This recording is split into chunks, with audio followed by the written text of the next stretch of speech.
Bonjour chers téléspectateurs, je suis au centre évangélique d'information et d'action qui se déroule cette année à Damary-les-Lys, en Seine-et-Marne, autour du thème Prenons l'écriture au mot. Je reçois aujourd'hui, à la fin de cette première journée au CEIA, donc je reçois Gérard Oao. Gérard Oao, bonjour. Bonjour. Bienvenue sur le micro de Graphé TV. Merci. Alors, il paraît que vous avez acheté un château. Alors, tout d'abord, moi, je voudrais dire bonjour à la Martinique. On était chez vous pour l'église et pour les jeunes, c'était en 2011. Et je suis très heureux de retrouver des visages amis, de retrouver des gens que j'ai appréciés et des gens que j'ai rencontrés lors de cette conférence et ce séminaire qu'on a tenu en Martinique. Alors, il s'est passé beaucoup de choses depuis qu'on s'est quitté, donc 2011-2012. Et effectivement, quand je suis venu à la Martinique, j'étais encore commercial, directeur général chez Hewlett Packard. Et j'ai quitté Hewlett Packard en 2010. Et avec Martine, mon épouse, nous avons fait l'acquisition d'un château, un château du XVIIe siècle, le château de Joux de Saint-Amour, que nous avons transformé en centre d'accueil et d'hébergement, et dans lequel nous organisons des séminaires, accueil de groupe, mais également accueil de particuliers. Ok, vous pouvez accueillir combien de personnes dans ce château? Alors, on peut accueillir jusqu'à 76 personnes, mais notre préférence va plutôt vers un accueil de type individuel, donc en chambre d'hôte. Ce que nous faisons de octobre à avril, parce que de avril à octobre, on reçoit surtout des groupes. Et nous avons fait l'acquisition de ce château parce que nous voulions avoir un lieu dans lequel nous pouvions centraliser toutes les activités que nous avons de par le monde, à savoir la formation à l'accompagnement des personnes en souffrance, à savoir la formation à la relation d'aide, mais aussi l'accompagnement des personnes en souffrance, l'accompagnement des couples en difficulté, l'accompagnement des familles en difficulté. Et ce château nous offre une plateforme, un lieu exceptionnel qui nous permet d'accueillir des couples, d'accueillir des personnes en souffrance, mais aussi accueillir des couples ou des familles qui veulent passer un week-end tranquille, un week-end en amoureux, un week-end en famille, un week-end pour fêter l'anniversaire de la mamie ou fêter l'anniversaire du conjoint. Et c'est un lieu où on fait des rencontres, mais des centaines de rencontres tous les ans, et c'est le côté le plus intéressant du château. Alors, ces personnes en difficulté, vous allez les chercher ou ils viennent vers vous? Non, ils viennent de par la promotion qu'on fait du château. Si je suis au CEIA cette année, parce que nous sommes membres du CEIA, nous sommes membres du CNEF, c'est pour faire la promotion de ce service auprès des églises. Je pense qu'aujourd'hui, les couples et les personnes, et pas seulement les couples, mais les familles, les célibataires, etc., ont besoin de lieux où ils peuvent se ressourcer, où ils peuvent se reposer, où ils peuvent chercher un dépaysement extérieur qui leur permettra de trouver la paix intérieure. Et surtout, au travers des démarches que nous proposons, nous accompagnons ces personnes au travers d'accompagnement spirituel très personnalisé et de suivi spirituel très, très personnalisé. Et l'idée, c'est de dire aux églises de France et de Martinique, je salue les églises de Martinique, qu'il y a un lieu ici en Bourgogne, dans un endroit exceptionnel, où les gens peuvent venir trouver des oreilles attentives, trouver le repos, et trouver des structures qui leur permettent un accompagnement spirituel s'ils en ont besoin. Et ces personnes vous disent quoi en sortant du château? Eh bien qu'ils vont revenir. Ils vont revenir parce que nous avons choisi de faire cette activité parce que nous avons la possibilité de prendre soin de tous les maillons de la chaîne de service.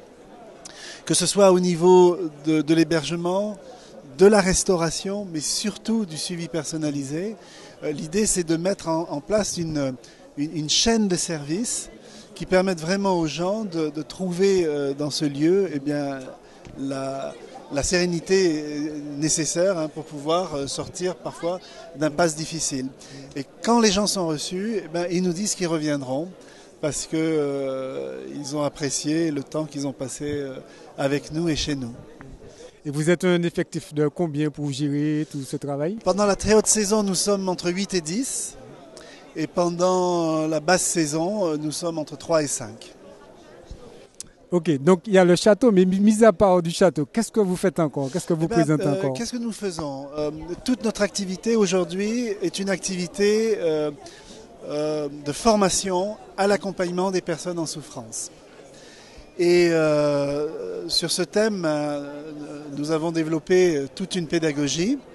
Et actuellement, nous avons la responsabilité de 5 groupes dans le monde. Un groupe au Cameroun, un groupe au Burkina Faso, un groupe au Congo-Brazzaville, un groupe également en Guyane et un groupe en métropole, donc à Alès. Et quand je dis groupe, c'est entre 20 et 30 personnes, plutôt des responsables d'église, plutôt des gens qui ont beaucoup réfléchi déjà sur ces sujets. Et sur 2 ans, nous les formons à l'accompagnement des personnes en souffrance.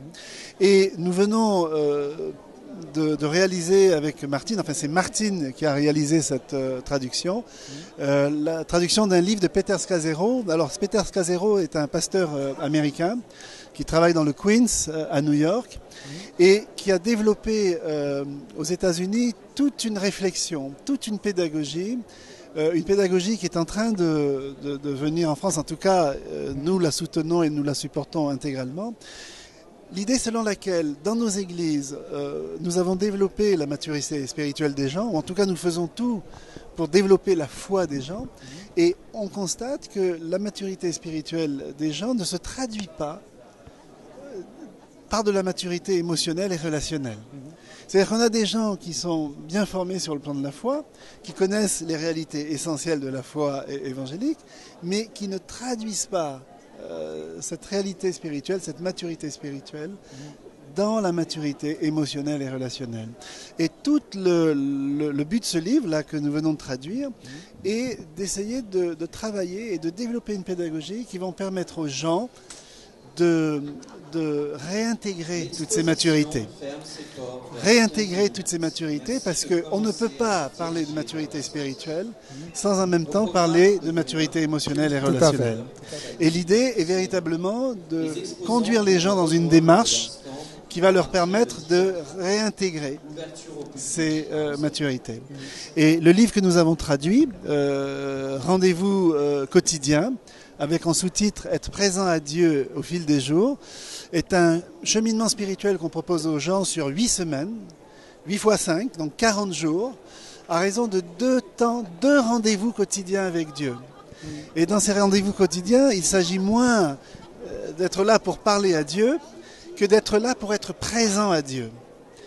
Et tous les moments de rendez-vous quotidiens qu'on propose commencent d'abord par 2 minutes de silence, où les gens sont invités à se recentrer sur Dieu, à se calmer, à se poser. Un peu comme Marie, vous vous rappelez dans Luc, tout à fait. Qui s'assoit au pied du maître et qui est avec le maître et qui se délecte de la présence du maître. Et moi, pendant longtemps, j'ai eu une spiritualité qui était orientée sur le faire. Et aujourd'hui, j'aspire à une spiritualité qui ressemble plus à celle de Marie, au pied du maître, pour écouter silencieusement et être au calme. Et ce livre que nous venons de traduire décrit un cheminement spirituel qui permet de raccrocher, de relier toutes ces spiritualités, enfin toutes ces maturités que l'on a séparées. Et je dis souvent avec un air de malice, on ne doit pas séparer ce que Dieu a joint.